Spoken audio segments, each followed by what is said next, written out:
गजाननं भूतगणादिसेवितं कपित्थजम्बूफलचारुभक्षणम् उमासुतं शोकविनाशकारकं नमामि विघ्नेश्वरपादपङ्कजम्।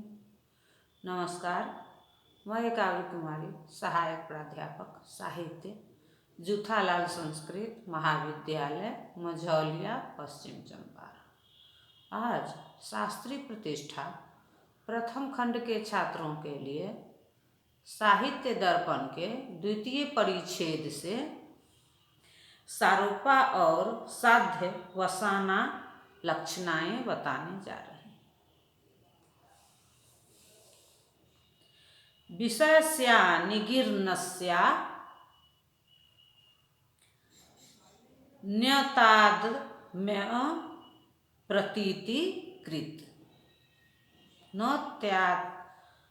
न्यतादात्म्य प्रतीति कृत सारोपा स्यांगिनीर्नस्य मता साध्य वसानिका।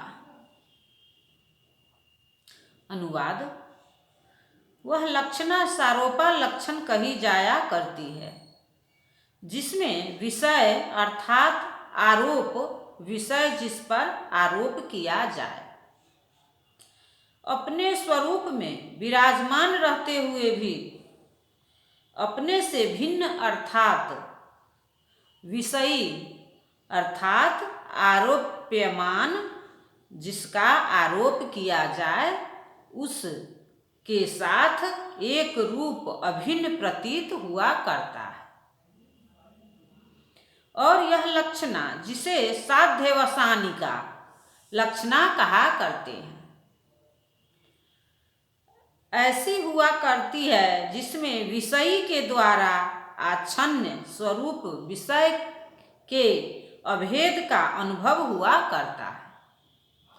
आरोप अध्यारोप का अभिप्राय है। आरोप अध्यारोप का अभिप्राय है दो परस्पर भिन्न पदार्थों का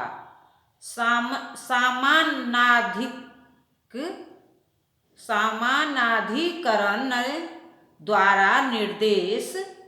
परस्पर भिन्न दो पदार्थों का समानाधिकरण्य द्वारा निर्देश तभी संभव है जबकि सादृश्यातिशय के कारण उनमें अभेद अभिप्रेत हो, अर्थात मुकुल भट्ट ने आरोप का प्रयुक्त अभिप्राय इस प्रकार स्पष्ट किया है: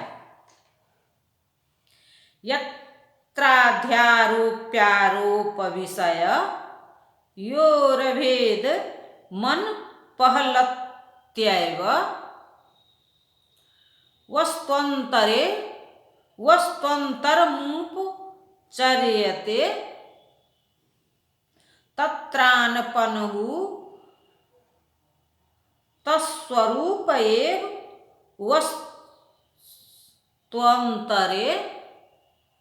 वस्त्वन्तर स्याधिक स्यारोप्यमान त्वादध्यारोपः। यथा हि आयुर्धृतमित्यत्र नायुर्लक्षण कार्यान्तरलीनतया कारणभूतस्य घृतस्य प्रतिपत्तिः स्वरूपेणैव तस्य प्रतिपत्तेः स्वरूपेणैव तु तस्य प्रतीयमानस्यायुः कारणत्वादायुष्टवं प्रतीयते। तेनात्राध्यारोपः एवं गौरवाहिक इत्यत्राप्युपमानोपमेय स्वरूपान् पहलावात् तदेवं यत्रो पचर्यमानेनो पचर्यमान विषयस्य स्वरूपम नाहु लयते तत्राध्यारोपः। अर्थात आरोप का अभिप्राय है अध्यारोप का।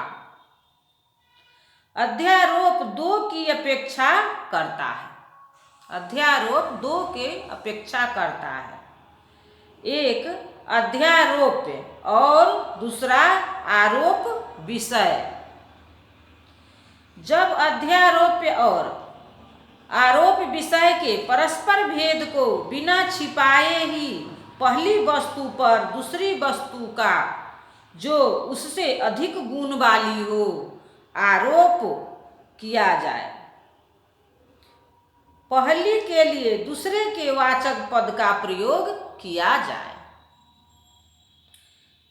तब वहाँ यह समझा जाता है कि अध्यारोप हुआ है, जैसे कि आयुर्घृतम। इस प्रयोग में अध्यारोप है। यहाँ यह स्पष्ट है कि घृत और आयु परस्पर भिन्न वस्तुएं हैं। घृत आयुर्वृद्धि का कारण है और आयु घृत सेवन का फल है। अब घृत को अर्थात आयुष्य के कारण को आयु अर्थात कार्य कहना उपचार के अतिरिक्त है। क्या हो सकता है? यह उपचार ऐसा है जिसमें विषय और विषयी दोनों अपने अपने वाचक शब्दों द्वारा उपस्थित किए गए हैं। इसी प्रकार गौरवाहिक आदि प्रयोगों में भी उपचार ही है।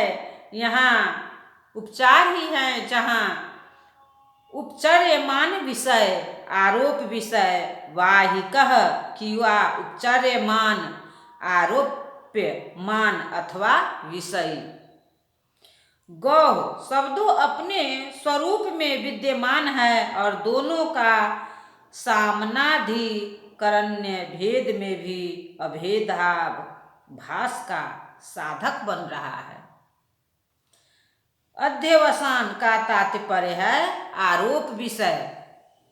जैसे कि गौरयम ने अयम कोई निर्दिष्ट पुरुष विशेष का आरोप्य मान, जैसे कि गौरयम में गौ में अंतर्लय जिसमें आरोप विषय का स्वरूप पृथक न प्रतीत हुआ करे।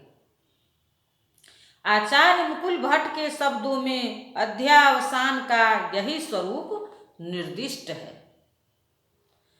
यत्र तु पचर्यमान विषयस्योपचर्यमाने अंतर्लीन तथा विवक्षित्वात् स्वरूपापहलवः क्रियते तत्राध्यवसानम।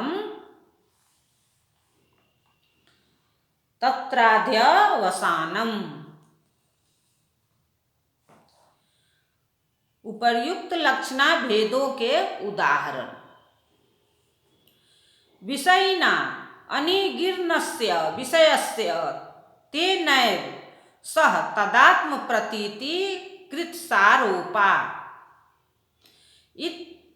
इयमेव रूपकालंकारस्य बीजम्। रूढ़ागुपादान लक्षणा सारोपा यथा अश्वः श्वेतो धावति। अत्र ही श्वेत गुणवान शोभानिगीर्ण स्वरूपः स्वसंवेत गुणता दातमयेन प्रतीयते। प्रयोजने यथा एते कुंता प्रविशन्ति। अत्र सर्वनामना कुंतधारी पुरुष निर्देशात्। आरोप और अध्यवसान की सरल परिभाषा यह है। आरोप विषय विषयी नोर्भेदे नोपन्यासः आरोपः। अर्थात आरोप विषय और आरोप्यमान विषय का भेद पूर्वक जो उपन्यास है वह आरोप है। अध्यवसान विषयी न विषय तिरोभावोध्य वसानम। अर्थात आरोप्यमान विषय के द्वारा आरोप विषय का जो तिरोभाव अथवा स्वरूप पहाय, अर्थात आरोप्यमान विषय के द्वारा आरोप विषय का जो तिरोभाव अथवा स्वरूप है वह अध्यवसान है। अनुवाद। लक्षणा के सारोपा होने का अभिप्राय यह है कि इस प्रकार की लक्षणा आरोप के विषय और उसके विषय में ऐसा अभेद बतलाया करती है जिसमें विषय का स्वरूप विषय के द्वारा ढंकाया नहीं प्रतीत हुआ करता। यही लक्षण वस्तुतः रूपक अलंकार का बीज है। उदाहरण के लिए रूढ़ि में आरोप गर्भित उपादान लक्षणा रूढ़ोपादान सारोपा अश्व श्वेतो धावती। सफेद घोड़ा दौड़ रहा है इत्यादि में देखी जा सकती है। यहाँ सफेद रंग वाला घोड़ा दौड़ रहा है यदि अभिप्राय निकला करता है।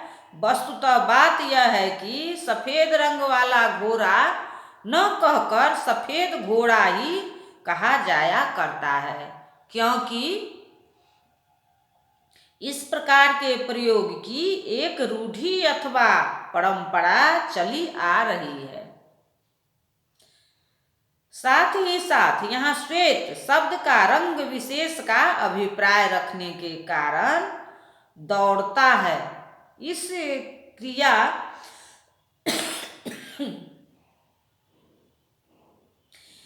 क्रिया के साथ असंभव धार्थक सा होकर इस वाक्यार्थ में समन्वित हो सकने के लिए अपने मुख्यार्थ को बिना छोड़े घोरे भी अपने से भिन्न किंतु समवाय संबंध से संबद्ध श्वेत गुण युक्त एक पदार्थ का बोधक हो रहा है।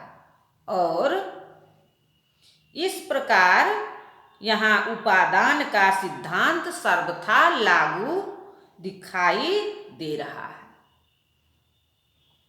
इसके अतिरिक्त यहाँ आरोप भी स्पष्ट है, क्योंकि आरोप के विषय अश्व का स्वरूप विषयी अर्थात श्वेत से ढका नहीं है, क्योंकि दोनों साक्षात शब्दतः प्रतिपादित है और तब भी अस्वरूप द्रव्य और उसमें समवाय संबंध से रहने वाला श्वेत रूप गुण दोनों परस्पर अभिन्न रूप से बताए जा रहे हैं, क्योंकि बिना ऐसा हुए श्वेत और अश्व शब्दों का समानाधिकरण्य समान विभक्ति द्वारा उपादान कदापि नहीं हो सकता।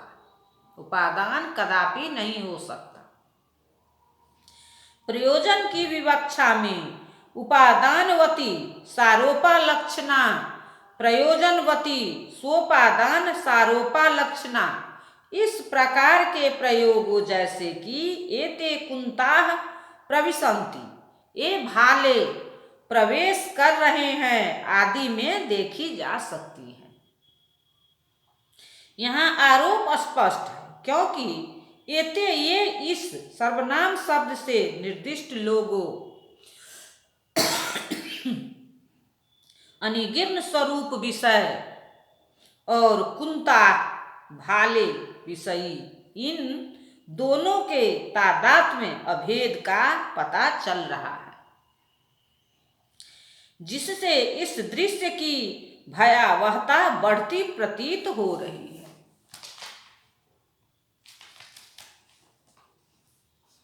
इसी प्रकार रूढ़ि में आरोप गर्भित लक्षण लक्षणा, रूप सारोपा लक्षण लक्षणा ऐसे प्रयोगों जैसे कि कलिंग पुरुषो युक्षते, यह कलिंग पुरुष लड़ रहा है,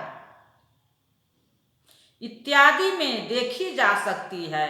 यहाँ कलिंग देश विशेष और पुरुष में आधार और आधेय का संबंध होने के कारण कलिंग विषयी और पुरुष विषय का अभेद भी समानाधिकरण्य अर्थात एक विभक्ति के प्रयोग में स्पष्ट पता चल रहा है। धन्यवाद।